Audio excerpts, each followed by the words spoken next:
Hello student, this is Rohit Raj. Today I come with a new topic. This is for ninth, that is motion. In this topic we will study about reference point, rest and motions. So let's start.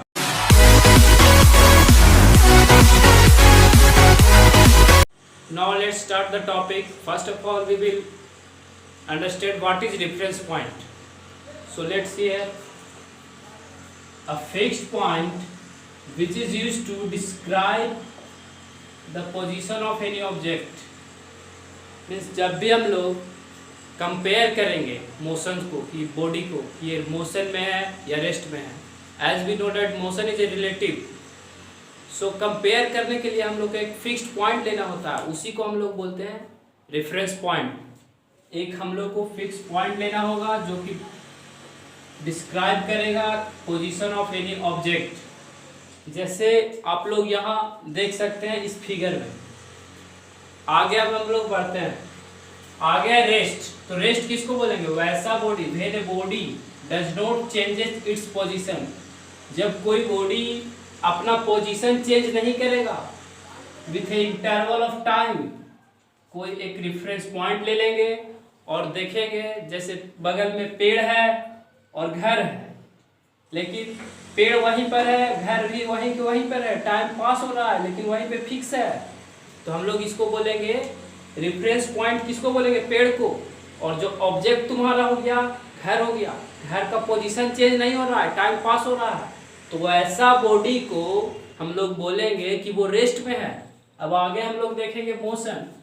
तो when a body changes its position with interval of time with respect to a reference point. अब यहाँ पे वही पेड़ है, एक car road से जा रहा है, लेकिन कार पोजीशन चेंज अपना कर लिया टाइम के हिसाब से. तो वैसा बॉडी को, इस कार को हम लोग क्या बोलेंगे कि मोशन में है. मीन्स जो बॉडी टाइम के हिसाब से अपना पोजीशन चेंज करेगा उसको हम लोग मोशन में बोलेंगे, और जो चेंज नहीं करेगा उसको हम लोग रेस्ट में बोलेंगे. फिर आगे हम लोग पढ़ेंगे टाइप्स ऑफ मोशन. तो मोशन दो तरह का होता है. एक तुम्हारा यूनिफॉर्म मोशन हो जाएगा, एक नॉन यूनिफॉर्म मोशन हो जाएगा. यूनिफॉर्म मोशन किसको बोलेंगे? वैसा बॉडी जो इक्वल डिस्टेंस ट्रेवल करेगा in equal interval of time, उस बॉडी को हम लोग बोलेंगे यूनिफॉर्म मोशन. जो बॉडी इक्वल डिस्टेंस, इक्वल दूरी तय करेगा in equal interval of time. जैसे कि कोई बॉडी मूव करते रहेगा कांस्टेंट स्पीड पे, तो यहाँ कांस्टेंट स्पीड कहने का मतलब क्या है? जैसे कोई यहाँ पे पॉइंट है ए और बी. अब यहाँ से कोई बॉडी स्टार्ट हुआ तो यहाँ तक 10 किलोमीटर चला. कितना सेकंड में? 10 सेकंड में. अगला डिस्टेंस भी 10 सेकंड. बॉडी अगर 10 ही करता है मीन्स यहाँ 10 किलोमीटर, अगला हो जाएगा 20 किलोमीटर और वो 20 सेकंड में. तो इस तरह से जो बॉडी डिस्टेंस कवर करेगा कांस्टेंट स्पीड पे 10 किलोमीटर पर 10 किलोमीटर सेकंड के हिसाब से 10 किलोमीटर चलेगा 10 सेकंड में. फिर 20 अगला 20 किलोमीटर जो चलेगा 10 सेकंड में. तो जो इस तरह का रहेगा बॉडी मूव करते हुए उसको हम लोग बोलेंगे यूनिफॉर्म मोशन में वो बॉडी है. इसका जस्ट अपोजिट टाइम सेम रहेगा. नॉन यूनिफॉर्म मोशन में क्या होता है कि अनइक्वल डिस्टेंस तुम्हारा हो जाएगा. टाइम जैसे यहाँ पे देखो, टाइम यहाँ तक चला 5, यहाँ 10 सेकेंड.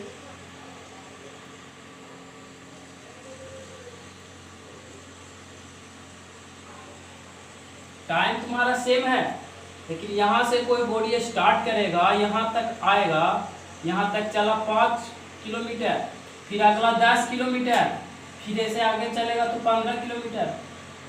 तो 5, 10 इस तरह से अगर चल रहा है, 5 चलेगा, 8 चलेगा, फिर डायरेक्ट कम जाएगा. तो जो इस तरह से डिस्टेंस रहेगा कवर करेगा, मीन्स डिस्टेंस इसका इक्वल कवर नहीं कर रहा. तो इस तरह के मोशन के हम लोग क्या बोलेंगे? Non uniform motion. अब आगे हम लोग पढ़ेंगे. Now we will study about motion in a straight line. Motion in a straight line कहने का मतलब 1D मोशन. 1D क्या होता है? आप लोगों ने सुना होगा 1D, 2D, 3D.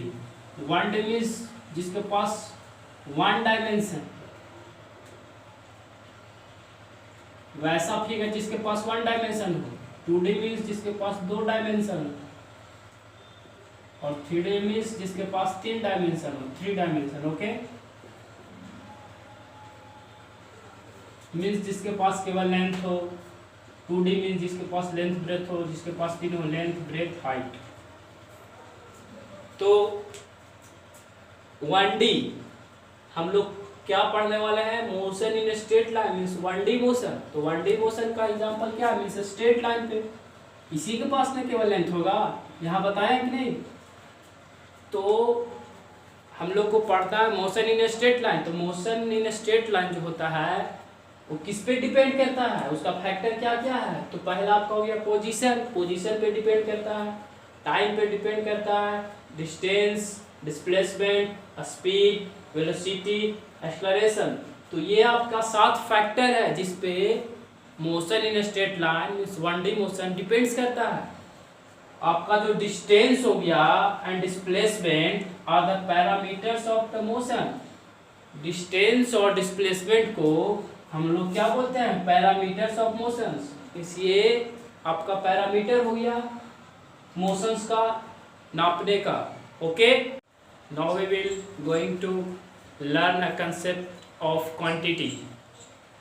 जो भी हम लोग साइंस में पढ़ते हैं, either distance, velocity, acceleration, force, work, power, energy, ये जितने भी ये सब क्वांटिटी होते हैं, तो हम लोग को जानना चाहिए कि नहीं क्वांटिटी क्या होता है।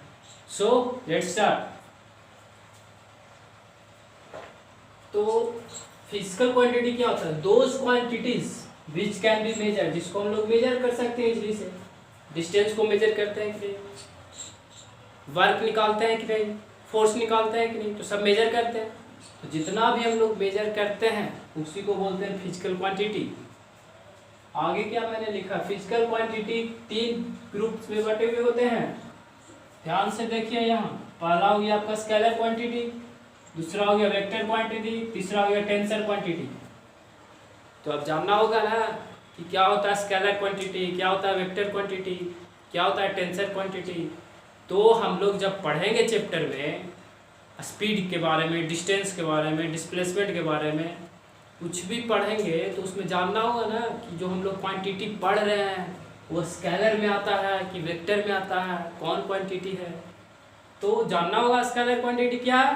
तो देखिए यहाँ पे मैंने लिख दिया है, those quantities which have only magnitude, जिसके पास केवल मैग्नीट्यूड हो। अब मैग्नीट्यूड क्या होता है, मीन्स जिसमें केवल, जैसे मीटर, डिस्टेंस आपका क्या हो गया, डिस्टेंस में केवल मैग्नीट्यूड होता है जिसको हम लोग केवल नाप सकते हैं, जिसमें कोई डायरेक्शन मेंशन नहीं रहता है। वैसा क्वांटिटी जिसके पास केवल क्या हो, मैग्नीट्यूड हो, उसी को हम लोग क्या बोलेंगे, स्केलर क्वांटिटी। एग्जांपल में हमने लिखा है डिस्प्लेसमेंट हो गया आपका, ये नहीं, यहाँ देखिए डिस्टेंस हो गया, स्पीड हो गया, वर्क, एनर्जी, पावर, ये सब क्या है, स्केलर क्वांटिटी है। अब वेक्टर क्वांटिटी देखेंगे क्या होता है, दोज क्वांटिटीज जिसके पास मैग्नीट्यूड हो और साथ में डायरेक्शन भी गिवन होगा। वैसा क्वांटिटी जिसके पास मैग्नीट्यूड हो as well as direction mention हो, उस क्वांटिटी को हम लोग वेक्टर क्वांटिटी बोलते हैं। जैसे आपका हो गया डिस्प्लेसमेंट, वेलोसिटी, फोर्स। तो हम लोग फोर्स जब भी लगाते हैं तो कोई डायरेक्शन में लगाते हैं ना, जैसे देखिए यहाँ पे हमने इस पे फोर्स लगा रहा, तो हमने फोर्स लगा रहा किधर, लेफ्ट से राइट की ओर, तो डायरेक्शन मेंशन है ना। अब जैसे कोई कार चल रहा है 20 मीटर पर सेकेंड वेलोसिटी से इन द ईस्ट डायरेक्शन, तो डायरेक्शन मेंशन होना चाहिए, तब हम लोग उसको बोलेंगे वेक्टर क्वांटिटी। और एक होता है टेंसर क्वांटिटी, जो हम लोग को अभी पढ़ना नहीं है, but you know the definition. those physical quantity which have magnitude having direction, वैसा क्वांटिटी जिसके पास मैग्नीट्यूड भी होता है, डायरेक्शन भी होता है, लेकिन बट वो वेक्टर एडिशन रूल फॉलो नहीं करता। ये वेक्टर एडिशन रूल क्या होता है, तो ये हम लोग 11th क्लास में पढ़ेंगे, हायर क्लास में। हम लोग को यहाँ बस स्केलर क्वांटिटी और वेक्टर क्वांटिटी जानना है। वैसा क्वांटिटी जिसके पास केवल मैग्नीट्यूड, उसको स्केलर बोलेंगे, वैसा क्वांटिटी जिसके पास magnitude as well as direction हो। अब हम लोग आगे पढ़ेंगे डिस्टेंस और displacement. So now we will learn a new concept, that is distance and displacement. So you see here I have written in very easy language. What is distance? The actual length of the path traveled by a moving body. अब जैसे कोई व्यक्ति घर से निकला है, उसको school जाना है, तो निकलेगा, जैसे जैसे वो जितना डिस्टेंस कवर करेगा, गली से निकला, गली से फिर मेन गली में आया, फिर रोड पे पहुंचा, बस स्टॉपेज पे, तो जितना एक्चुअल वो कवर किया है पाथ, वो सारा उसका डिस्टेंस होगा। Getting my point? जैसे यहाँ पे कोई व्यक्ति था, एक तरह से चलना शुरू किया, ए से बी आया, बी से सी आया, डी तक आया। मान लो यहाँ पे तुम हो, घर से निकले हो बस स्टॉपेज पे जाने के लिए, निकला घर का गली, फिर यहाँ मेन गली पे ज्वाइन किया, फिर मेन गली से आ गया रोड पे, बस स्टॉपेज पे। तो जो ये एक्चुअल पाथ जो ट्रेवल किए, उसी को बोलते हैं डिस्टेंस। Getting my point? और आपका डिस्टेंस जो होता है स्केलर क्वांटिटी होता है, और इसका ऐसा यूनिट मीटर होता है।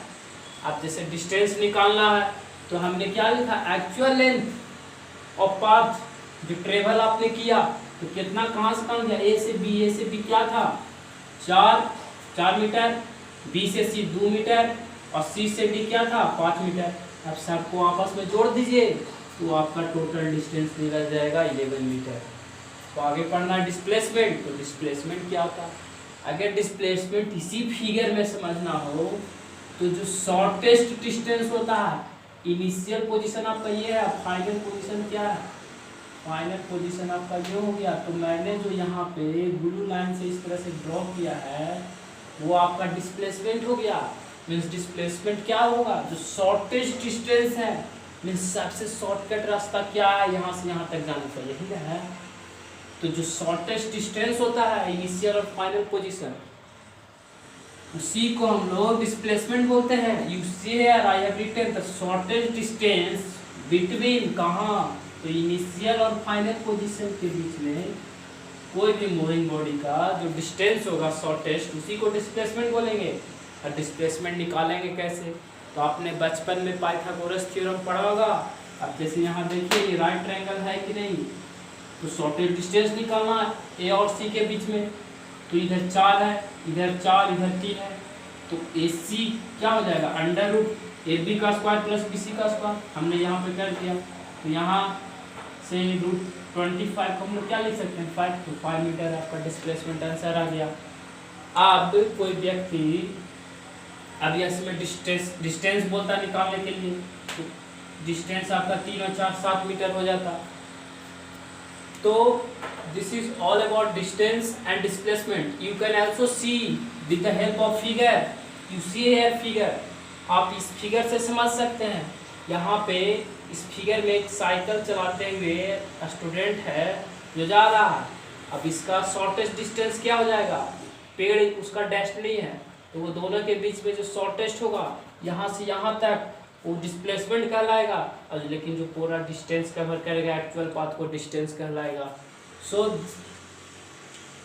Now we will learn about speed, average speed, velocity, average velocity, acceleration in next video. That's all, thank you for today. यदि आपको ये वीडियो पसंद आए तो लाइक करें और सब्सक्राइब करें और शेयर करना भी ना भूलें।